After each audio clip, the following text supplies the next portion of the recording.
тийм нэмэх 18-ыг бэлэг тэмдэг болж хувирагдсан байхгүй юу? Нэг нь ялдаг учраас бас ялагч нь ч гэсэн энэ дууны клип дээр маш тодорхой байдгийг. Сайн уу, K-pop баримт төвтө суугт тавтаа морил K-pop жаарука байна. Бас дээрээс миний малгай таалагдчихвэл та бүхэнээс худалдаж авч болно. Би доор Instagram хаягуудыг биччихье. Хүргэлттэй учраас мэдээлэл авах бол доотлын Instagram хаяг руу бичээрэй. Өнөөдөр Lisa, Doja Cat, Ray хамтарсан Born Again дуудцагдлаа. Ялангуяа энэ дуу Америкчуудад бүр үнэхээр их таалагдчихж байгаа. Надад анх төрсөн сэтгэл бол угаасаа анх сонсоод ер нь бол таалагдаагүй. Яг үл демо хувилбар найл хэдийн ингээд цацагдсан мэс учраас шинэ зүйл баг нэх байсангүй гэж би бодсон. Тэгтээ сонсох тусам дурлаад тэгээд судалж байхдаа би энэ дунд бүр хайраа зарласан юм аа. За хэрвээ энэ дуу таалагдаагүй тэдгээр хүмүүс одоо миний ярих байгаа зүйлийг сонссны дараа энэ дундынхаа аргагүй дуртай болно. Тэгээд дахин сонсохоор шинэ мэдрэмж авах гэдэгт би итгэлтэй байна. Ингээд дууныхаа тайлбар руу орцгоё. Дууны клип дээр санаа авсан хамгийн том зүйл бол энэ эртний түүх буюу грекийн түүхтэй нэлээд холбоотой болоод ирж байгаа. За грекийн түүх дээр тийм 3 бурхтын талаар ярьдаг. Эмэгтэй 3 бурхтын талаар. Энэ 3 маань ерөөдөө хин хамгийн хөөрхөн эмэгтэй вэ гэдэг шагналыг авахын тулд хоорондоо өрсөлддөг. Нэг нь ялдаг учраас бас ялагч нь ч гэсэн энэ дууны клип дээр маш тодорхой байдгийг би одоо тайлбарлах чинь. Грекийн түүх бол Зевсээс угаасаа салахгүй. Зевс бол Олимпийн бурхтын хаан. За Зевс ингээд нэг удаа Олимпийн бурхтын дунд ингээд найр наадам ингээд зохион байгуулсан юм л да. Тэгээ бүх ингээд Олимпийн бурхад ингээд ирсэн манай 3 буюу Athena, Aphrodite, Hera 3 хүртэл ирээд ингээд найр наадам хийж исэн. Одоо яг энэ клипийн эхний хэсэг бол энэ 3 ингээд найрын дунд сууж байгаа гэдгийг ерөөхдөө бас харуулж болно. Тэр бурхад дундаасаа зөвхөн Ирида гэдэг бурханд дуудаагүй байхгүй юу? Ирида гэдэг хаан нөгөө нэг урагдаагүй болохоор уур нь хүрээд яс хаяад найрын дунд алим шидэд хүчдэг байхгүй юу? Тэр алим нь болохоор хамгийн сайхан эмэгтэйд гэдэг тийм алтай алим шидэд хүчсэн юм л да. Тэгсэн чинь нөгөө манай 3 бурхан хоорондоо маргалдаж эхэлж байгаа байхгүй. Үгүй би сайхан эмэгтэй ер нь бүсгүй хүн болсон хойно угаасаа л хамгийн сайхан гэдэг нэршлиг бол хүртэх хэрэгтэй. Би бол эмэгтэй болохоор яг энийг өөрөө амар ойлгоод байгаа байхгүй. Зевс бүрийн асуудалд нь орохгүй байхыг шийдээд өөр хүнд даатгадаг. Тэрийг болохоор Троя улсын ханхүү Парис гэдэг нэртэй даалгавар өгсөн байхгүй юу? Чи энэ 3-ын аль нь тийм сайхан эмэгтэйг сонгоодох гэд тийм даалгаврыг тушаасан. Тэгээд ер нь Парис тэрийг хүлээж авч байгаа. Алим шидэд хүчсэн юм чинь хин ялагч болсон нь одоо манай Born Again гэдэг дуун дээр бас амар тодорхой байгаа штэ. Гэхдээ нэг асуудал үүссэн. Аль бурхан нь Лиса вэ? Аль бурхан нь бас ялсан бэ? Doja Cat бас аль бурхан нь вэ? Raya аль бурхан нь вэ гэдэг тийм асуулт үлдэж байгаа. Тэгэхээр чи одоо Парис нөгөө алим байгаа штэ. Тэгээ хин төхөө ингэ шийдэж штэ. Тэсэн чи манай 3 бурхан Парис ингээд санал болгоод байхгүй. Би чамд гой зүйлийг ингээд санал болгоё. Тэгээ чи энэ дундаас ингээд нэгийг чи бид 3-аас ингээд нэгийг сонгоо гэдгийг. За ингээд ерөөхдөө манай бурхтын бие танилцуулга болон юу санал болгосны талаар нь ярий. За эхнийх нь болохоор Зевс эхнэр Хера. Хера болохоор хурим гэр бүлийн эмэгтэйчүүдийн бурхан. За тэр Парис болохоор дэлхийн хамгийн хүчрхэг хаан. Тэгэд эрх мэдэл хаанчлалыг санал болгоё гэж байгаа байхгүй юу? Тэм учраас чи надад энэ альмыг надаа өг гэд тэм санал болгосон. Эцсийн 2 дахь бурхны санал болгох буюу Athena болохоор мэрэгэн ухаан, дайны стратеги, гар урлалын тэм бурхан юм байна. За тэр болохоор Зевсийн тэр болохоор ерөөдөө Зевсийн охин. Тэгээд Парис юу санал болгосон бэ гэхээр тулаанд ялах мэрэгэн ухаан би стратегийг чамд өгөө. Би чамд энийг амлая гэсэн. За 3 дахь бурхан нь болохоор Aphrodite болохоор ер нь бол далайн хөөснөөс үүссэн гэж үздэг ч гэсэн бас өөр домог дээр болохоор Зевсийн бас охин гэж яригддаг юм билээ. Тэр болохоор хайр гоо үзэсгэлэнгийн дурлалын бурхан. Бүр аймаг хүрхэн маадтай. Aphrodite болохоор Парист ингэж амладаг. Би хамгийн энэ хорвоо ертөнцийн хамгийн сайхан эмэгтэй болох Спартын улсын Хеленийг чамд өгье. Тэр хүн бол хүнийг жинкнээс нь хайрлаж чаддаг бас энэ дэлхийн хамгийн сайхан эмэгтэй юм аа гэд энэ санал болгодог байхгүй юу. Тэгээ бид 3-аас нэгийг сонгох гэд ер нь энэ дууны хамгийн төгсгөлийн хэсэгт нь гурлаа хөтөлцөөд бид 3-ыг нэгийг сонгох болно гэд маш сүрдүүлэнтэй ингээ явж байхдаа бас давхар грекийн тийм уран цаглыг оруулахаар тийм гоё эртний хувц өмссөн байдаг. Тэр чинь бас яг энэ ерөөхдөө онолтой амар төстэй болж байгаа байхгүй юу. Тэгээ 3 бурхны бэлэг тэмдэг байд юм байна. Athena бурхны бэлэг тэмдэг болохоор шашуу чинь мэрэгэн ухаалаг байдал тэм зүүн савингийн бэлэгдлийг өгдөг. Тэгээ бүх грекийн мөнгөн зоосон дээр хүртэл энэ Athena бурхан давхар ингээд дандаа шар шувуудаага хамт байдаг тийм мөнгөн зоос байдаг. Тэгэхээр энэ Лиза юу? Би ойрд юу хэлээд байгаа шүү дээ. Лиза Жина хоёр соло дугаар амар их холбогдож байна гэд өмнөх бичлэг дээр хүртэл ярьсан. Афродитад бэлэгддэг амьтан болохоор хайрын тагтаа, хун шувуу, дараачих нь Хера буюу Зевсийн эхнэр. За Зевсийн эхнэрийг бүр тод өнгийн тогсоор бэлэгддэг. Бүрийн бүр хамгийн iconic зүйл.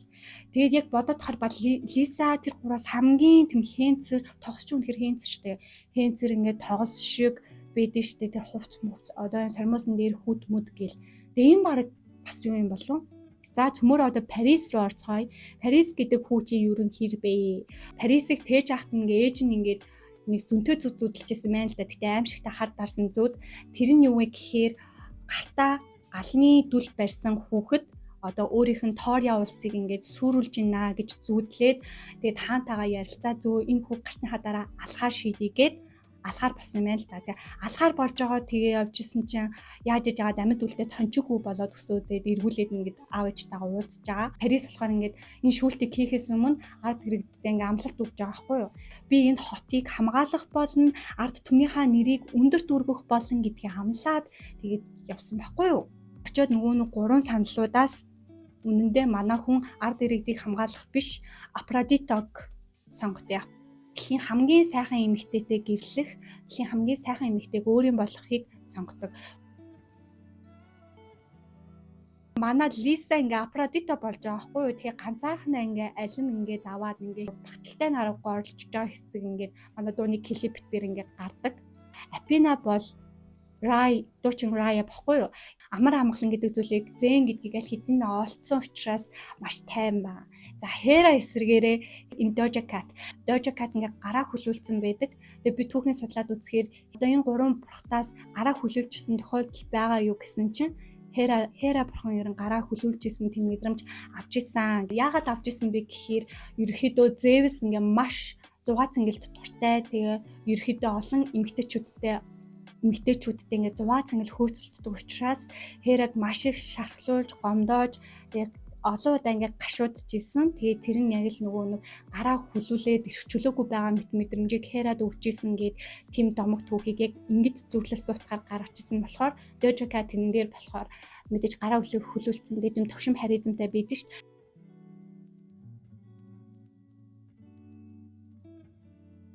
Одоо 2-3 түүх ингээд авсалтаад ороод ирсэн юм шиг байсан. За 2-3 түүх гэж хэлснээс бүр 20-30 түүх байж магадгүй. Энэ Лизагийн Instagram-ийн постн дээр дэлхийн бүх түүхийн эмэгтэйчүүдэд хүндэтгэл үзүүлсэн гэх тэр текст миний сонирхлыг бүр үнэхээр хөдлөөд ингээд миний судлаачийн ажил эхэлсэн юм аа. За үзэгдэл солих тоолонд part 1, part 2, part 3 гэх нийт 5 хэсэг байнга солигдохдоо зэрэгцэн тэдгээр элементүүд дээр дандаа газар зүйн координатын байрлал болон ром тооны хэлбэр болоод эхэлж байгаа байхгүй юу? 5 хэсэгний түүхэн хэсгээр аялье. За хамгийн ихний координатын зураг бол бүр Парис хотын баруун өмнөд хэсэгт ингээд координат нь шууд авчиж байгаа. Энд болохоор ер нь эртний архитектурын гайхамшгууд маш их байдаг. Тэгээ гректэй холбоод үзэх юм бол эртний грекийн урлагуудыг дахин сэргээсэн тийм үзүр үйлчилгээнүүд маш их байдаг. Part 2 хэсгийн координатыг тайлбарлацгаая. Америк нэгдсэн улсын Массачусетс мужийн Салем хот гэдэг орчмыг зааж байгаа. 1692 он буюу энэ үед хүүхэнд Салемийн шулмны шүүх хурал гэж амар том зүйл болж исэн. Зарим нь бас сонсч исэн байх.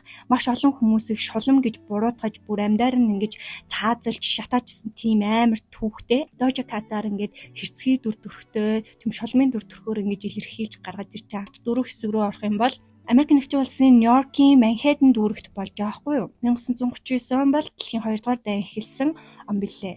За энэ эмэгтэйчүүдийн оролцоо бол энэ дэлхийн 2 дугаар дайнд бол асар өндөр оролцоотой байсан. Арын бүх ажлуудаа хийж исэн. Үйлдвэрлэл, эмч, сувилагч, тагнуулч, үйлдвэрийн ажилчид гээд би өөрөө ч яг энэ дэлхийн 2 дугаар дайнд маш их судалдаг учраас энийг оруулсанд би бүр Лизад бүр маш их баярлж байна. За дараагийн хамгийн сүүлийн хэсэг болохоор Францын нутаг дэвсгэр рүү шууд аваачиж байгаа байхгүй юу? Газар зүйн координат нь тэгээд 1429 он буюу Joan d'Arc гээд энэ зургийг бол би ер нь харж исэн ч түүхийн ерөөсөө мэдчихээгүй. Энэ бол Франц улсын үндэсний баатар Орлооны бүслэлтийг удирдах Францд ялалт авчирсан тийм түүхэн мундаг ялалтыг авчирсан тийм эмэгтэй байдаг. Даанч харамсалтай нь 1931 онд англичуудад баригдаад уурлаад амьдараа шатаагдчихсэн тийм түүхтэй байдаг гэсэн. Ер нь ингээд түүхэн цаг үед эмэгтэйчүүд ямар их хүчрхэг байсан ингээд Лиса бүр энэ дууны ардтал буюу дал тутгаар буюу ямар амар илэрхийлтийн бас дээрээс нь тийм олимпийн медальрахгүй тийм зүйл хальт харагдсан учраас ингээд олимпиад амжилт үзүүлсэн бүх эмэгтэйчүүдэд бас хүндэтгэл үзүүлж байна гэж би дүнсэн. Одоо миний энэ дууны хамгийн хайрлж байгаа хоёр хэсэг гэдэг мэдээж Лисагийн дууны тийм хоолойны чадвар бол үнэхээр сайжирсан. Би Doja Cat-ийн хэсэг дээр бүр үнэхээр дурлсан. Би Doja Cat-ийн хэсгийг бүр дахин сонсоод байгаа. Маш гоё хэсэг гэлээ. Тэгээд Ray өндөр нот дээр Лиса бас давхар өндөр нотоо аваа гаргаж ирж байгаа юм шиг надад санагдсан. Та нарт тэгж санагдсан. Энэ дууг ерөөхдөө бол электро pop дууны төрөл ангилна. Тэгээд ерөөхдөө орчин үеийн pop дууг тийм сонгодог диско элементтэй амар холбож өгсөн. Ер нь бол нэлээд сонсголонтой бас ховор сонсохоор тийм дуугаад ер нь бол 70-80 оны vibe-ийг амар их өгч байна гэж хүмүүс бас хэлж байгаа. Энэ дээр ингээд одоо ойрд ерөөхдөө Doja Cat-ийн тийм хэм маяг бол тийм догшин, тийм эрэгтэйлэг, тийм харизмтай байгаа штэ. Манай хүн энэ дээр бүр амар эмэгтэйлэг төрхөөж гаруулаад маш зөөлөн бас даруухан гараад ирсэнд нь би амар их баярлдаг. Түүхээс ингээд яриад үзэх юм бол байшингийнхаа гаражнаас гарч ирсэн дуучин гэж яригддаг. Гаражндаа ингээд жижиг студ байгуулад хамгийн анхны гаргасан дуу нь болохоор Moo гэдэг дуу ба. Энэ дуу гэхдээ амар гоё. Тэгээ манай хүн бас Nicki Minaj-ийн улаан фэн нь. Тэгээ Nicki Minaj дуу болгон дээр Nicki Minaj хайртай, thank you Nicki Minaj, love you Nicki Minaj гэд Nicki Minaj маш их инспирэшн авдаг. За Doja Cat-ыг ерөөхдөө яаж ингэж хүндэлж эхэлчихсэн бэ гэхээр ингээд TikTok-роор хоор ингээд маш сонсголонтой хит ингээ амнаас гарахгүй энэ ямар гоё дуу юм бэ гэдэг мэдрэмж өгмөр тийм олон дуунуудыг ингээд энэ дуу хэн дуулсан, энэ эмэгтэй дуучин хэн дуулсан харах тоолн дандаа Doja Cat-ийн дуу исэн. Тэгээ бид 5-7 удаа энэ хиний дуу ингэж би нүү доотлын хэсэг рүү харахад бүгд Doja Cat-ийн дуунууд исэн. Doja Cat угаасаа TikTok дээр үнэхээр алтартай штэ. It's me more гэл алтартай энэ pop дуунууд гаргасны дараа гинт амар стил өөрчлөө, төсөө алцлаад, хөмсгөө хусаад тэгээд амар тийм ишүүд болоо гарч ирсэн штэ. Манай хүн гинт ингээ стил өөрчлөөд гараад ирсэн нь ерөөхдөө өөрийнх нь амьдралтай нэлээд холбоотой. Яагаад гэхээр энэ pop дуунууд маш их гаргаж ирсэн чи өөрийнх нь биеийн галбарыг маш их гаргаад ингээд тайз майзан дээр бүжиглээд энэ тэнд явах тусам тийм нэмэх 18-ийн бэлэг тэмдэг болж хувирагдсан баггүй юу. Одоо энэ тэнд явахаар комент, одоо Instagram-ийн комент, дууныхан доорх комент дээр ингээд ихтэй шүүд ингээд бүр ингээд тийм нэмэх 18 хутгатай юм. Байнга бичнэ. Байнга чат бичнэ. Гэх тийм хутгатай чатууд ингээд ерөөхдөө тийм бэлгийн дарамтанд төрчихжсэн гэсэн үг.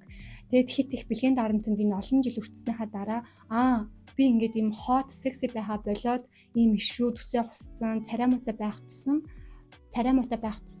эдгээр намайг тоохоо болох юм байна гэд стил ерөөхдөө тэгээд өөрчлөлт гарцсан. Сүүлийн нэг жил гэхдээ амар чимээгүй байна гэж бодсон. Дуунууд нь ерөөхдөө чимээгүй байгаад байна гэж бодсон. Одоо энэ хамтрал бол үнэхээр том хамтрал боллоо. 2025 оны бас шилдэг хамтрал гэж бас нэлээд ярилцаж байлээ. Тим гоё дуу байгаа. Хайртай хоёр уран бүтээлч маань ингээд нэгдсэн тэг Ray-г одоо өмнөөс цааш ингээд байнга харж бас ингээд мэддэг боллоо. За ингээд бичлэг маань энэ хүрээд дуусч байна. Бичлэг таалагдсан бол лайк дараарай. Бичлэг таалагдсан бол найзуудтай үзүүлээрэй. Ингээд дараагийн бичлэгээр уулзлаа. Баяртай.